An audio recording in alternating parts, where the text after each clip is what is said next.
본 영상은 투자 판단 참고용이며 모든 투자에 대한 책임은 투자자 본인에게 있습니다.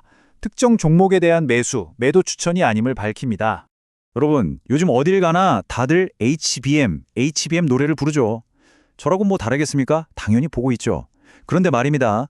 제 20년 경험상 진짜 큰 돈은요, 모두가 환호할 때가 아니라 바로 이런 다음 보석을 남들보다 반발짝 먼저 알아볼 때 벌리더군요.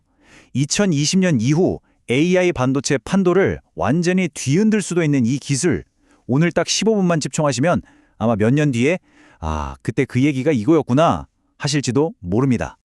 네, 주식으로 세상을 이해하기입니다. 20년째 이 바닥을 떠나지 못하고 있는 투자 전략가죠. 자, 오늘은 HBM의 그 화려한 스포트라이트 뒤에 가려져 있는 AI 산업의 거대한 위기에서부터 이야기를 시작해볼까 합니다. 그리고 그 해결사로 떠오른 HBF라는 녀석, 오늘 저와 함께 완전히 정복해보시죠. 지금 화면에 보이는 이 로드맵, 이것만 잘 따라오시면 안개처럼 뿌옇던 차세대 반도체 지도가 머릿속에 선명하게 그려지도록 제가 만들어드리겠습니다. 자, 첫 번째 섹션입니다. AI의 숨겨진 위기, 바로 메모리월. 아니, 왜 갑자기 위기 타령이냐고요? 미래를 알려면 현재의 문제를 정확히 알아야 돈의 흐름이 보이거든요.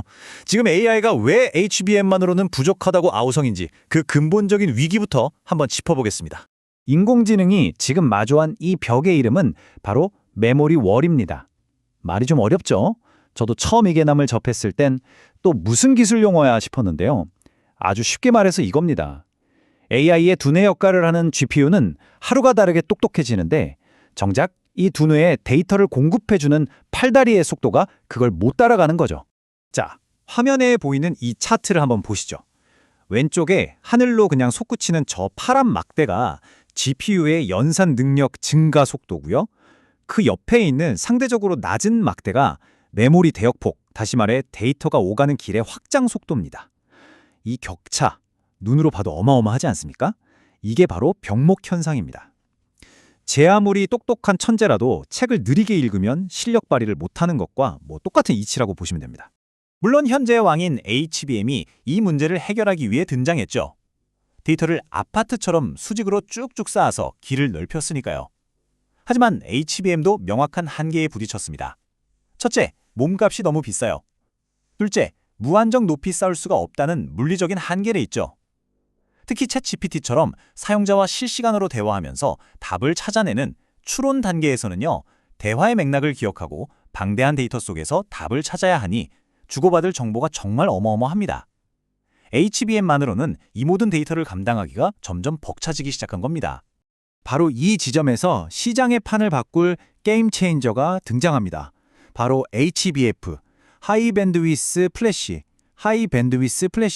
특히 올해 2월에요. 세계 최대 전기전자 공학회인 IEEE에서 SK하이닉스가 발표한 데이터는 저 같은 사람 눈에는 정말 충격적이었습니다. 그 숫자들이 대체 뭘 의미하는지 지금부터 제가 제대로 씹어드리겠습니다. 그럼 HBF가 대체 뭐냐? 이게 뭐냐면요. 사실 원리는 아주 간단해요. 우리한테 아주 익숙한 SSD의 재료인 낸드 플래시의 장점, 즉 값싸고 용량이 크다는 특징과 HBM의 장점인 수직으로 쌓는 기술을 합친 겁니다. 이건 단순히 우리가 아는 빠른 SSD를 가져다 붙인 게 아니에요. 아예 차원이 다른 물건입니다. GPU의 바로 옆자리에 딱 붙어서 AI 연산을 직접 돕는 새로운 파트너가 등장한 셈이죠. 화면에 이 표, 복잡해 보이지만 투자자로서 우리는 딱 두 가지만 기억하면 됩니다. 첫째, 용량. HBM이 기껏해야 48기가 정도인데 HBF는 시작부터 512기가, 최대 2TB 이상을 목표로 합니다. 이게 10배가 훌쩍 넘는 수준이죠. 둘째, 비용입니다. 비트당 비용이 HBM의 10분의 1 수준까지 떨어진다는 거예요. 엄청난 용량을 훨씬 저렴하게 구현할 수 있다? 이게 바로 HBF의 핵심 가치인 겁니다. 자, 이제부터가 진짜 하이라이트입니다. SK하이닉스가 엔비디아의 차세대 칩, 그 블랙웰 B200에다가 HBM과 HPF를 함께 붙였을 때 어떤 일이 벌어지는지 시뮬레이션을 돌려봤습니다. 그 결과가 정말 놀랍습니다. 숫자가 3개 나올 텐데요. 이게 기업들한테는 어떤 의미인지 제가 해석해 드릴게요. 첫 번째 숫자 2.69배. 동일한 성능을 내는데 드는 전력이 획기적으로 줄었다는 뜻입니다. 최근 블룸버그 리포트에서도 AI 데이터 센터가 전 세계 전력의 상당 부분을 소비할 거라는 경고가 나왔죠. 기업 입장에서는요, 이건 그냥 돈을 버는 것과 마찬가지입니다. 제가 예전에 관리직에 있을 때 가장 골치 아팠던 게 바로 이런 운영 비용이었거든요. 이건 정말 매력적인 숫자입니다. 두 번째 숫자 18.8배입니다. 한 번에 처리할 수 있는 데이터의 양이 거의 19배 가까이 늘어났다는 겁니다. 이게 바로 앞서 말한 추론 병목 현상, 특히 대화의 맥락을 기억하는 메모리, 이른바 KV 캐시라는 공간이 부족했던 문제를 HBF의 압도적인 용량으로 해결했다는 결정적인 증거인 셈이죠. 그리고 마지막 숫자 32가 2로 줄었습니다. 기존 방식으로는 GPU가 32개나 있어야 가능했던 작업을 HBF를 붙인 시스템에서는 단 2개로 해냈다는 겁니다. 이건 인프라 투자 비용, 즉 캐펙스를 수십 배 아낄 수 있다는 뜻입니다. 기업에게 이보다 더 매력적인 제안이 과연 있을까요? 자, 여기까지 들으면 HBF가 당장이라도 세상을 바꿀 것 같죠. 하지만 제 20년 경험상 이렇게 장밋빛 전망만 가득할 땐 반드시 이면의 리스크를 봐야 합니다. 아무리 좋은 기술도 현실의 벽을 넘지 못하면 그건 그냥 그림의 떡일 뿐이거든요. 화면에 이 슬라이드를 한번 보시죠. 왼쪽은 분명한 장점들이지만 오른쪽의 과제들이 이게 만만치가 않아요. HBM의 대료인 랜드는 태생적으로 데이터를 쓰는 속도가 느리고요. 쓰고 지울 수 있는 횟수에 한계가 있는 수명 문제도 있죠. 최근 로이터 기사에서도 지적했듯이 이런 신기술의 양산 수율을 잡는 건 전혀 다른 차원의 문제입니다. 뭐랄까, F1 레이싱카 엔진을 만들었는데 아직 도로 사정이 좋지 않고 타이어도 개발이 덜 된 것과 비슷한 상황입니다. 이런 기술적 허들을 넘지 못하면 상용화는 늦어질 수밖에 없는 거죠. 그럼에도 불구하고 HBF가 대세가 된다고 한번 가정해 봅시다. 그럼 투자자로서 우리는 어디에 주목해야 할까요? 새로운 기술이 열리면 항상 골드러시가 펼쳐집니다. 진짜 돈이 어디로 흐를지 그 지도를 한번 그려보겠습니다. 지금 화면에 보이는 이 표가 바로 HBF 생태계 지도입니다.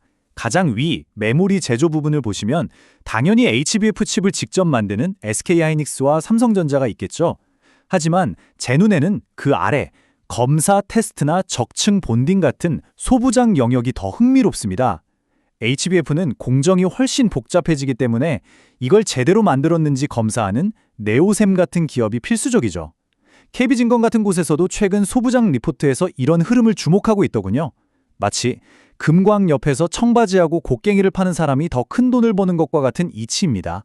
자, 이제 마지막 섹션입니다. 조금 더 멀리 한 10년 뒤의 미래를 그려보면서 최종 결론을 내려보겠습니다. 이 분야의 최고 권위자시죠. HBM의 아버지라 불리는 카이스트 김종호 교수의 통찰을 한번 빌려보려고 합니다. 이분의 시각을 통해 큰 그림을 보면 우리가 어디에 투자해야 할지 더 명확해지거든요. 김종호 교수는 미래 AI의 메모리 구조를 이 지능형 도서관에 비유했습니다. 야, 정말 기가 막힌 비유죠? 가장 빠른 계산은 GPU 안에 있는 SRAM이라는 책상 위 노트에서 하고 실시간으로 참고할 책들은 HBM이라는 곁에 있는 책꽂이에 둡니다. 그리고 우리가 오늘 다룬 HBM은 바로 이 도서관의 지하 대형 서고 역할을 하는 겁니다. 방대한 지식을 저장해뒀다가 필요할 때 빠르게 꺼내주는 거죠. 이 그림 하나로 모든 게 정리되지 않습니까? 그리고 김 교수는 이런 충격적인 예측을 내놓았습니다. 2030년대 중반이 되면 AI 시스템의 가격에서 GPU보다 메모리가 차지하는 비중이 더 커지는 메모리 중심 컴퓨팅 시대가 온다는 겁니다. 그리고 그 혁명의 중심에 바로 HBM이 있을 거라고 말이죠. 이건 단순히 부품 하나가 바뀌는 게 아니라 산업의 패권이 이동하는 거대한 지각 변동을 의미합니다. 자, 그럼 우리 투자자들은 어떻게 대응해야 할까요? 최종적으로 정리해드립니다. 첫째, 가장 중요한 건 2027년쯤 엔비디아나 구글 같은 큰 손들의 공식 로드맵에 HBF가 포함되는지 그 여부입니다. 이게 확인되기 전까지는 어디까지나 기대감일 뿐입니다. 둘째, 네오셈 같은 소부쟁 기업들은 테마로 주가가 올라도 실제 공급 계약 공시가 뜨는지 반드시 확인해야 합니다. 셋째, HBF가 뜬다고 HBM이 지는 게 아닙니다. HBM4, HBM4E는 여전히 AI 학습의 주력으로 오랫동안 쓰일 겁니다. 마지막으로 이건 최소 3년에서 5년을 봐야 하는 장기적인 그림입니다. 단기 변동성에 흔들리지 마시고 분산 투자 관점을 꼭 유지하시기 바랍니다. 한때 반도체 산업의 주인공이었지만 지금은 미운오리 새끼 취급을 받는 낸드 산업. 과연 HBF는 이 낸드 산업을 화려한 백조로 부활시키는 구원투수가 될 수 있을까요? 오늘 제 분석을 바탕으로 여러분 각자의 답을 한번 찾아보시길 바랍니다. 오늘 내용을 한 줄로 요약하자면 이렇습니다. 결국 시장은 냉혹한 생존의 무대이고 기술의 변화 속에서 살아남기 위한 기업들의 현명한 선택이 새로운 기회를 만들어내는 법이죠. 오늘 내용이 도움이 되셨다면 구독과 좋아요, 알림 설정 꼭 부탁드리겠습니다. 여러분의 투자가 세상을 보는 창이 되길 바라며 다음 영상에서 더욱 날카로운 분석으로 찾아뵙겠습니다. 이상 주식으로 세상을 이해하기였습니다.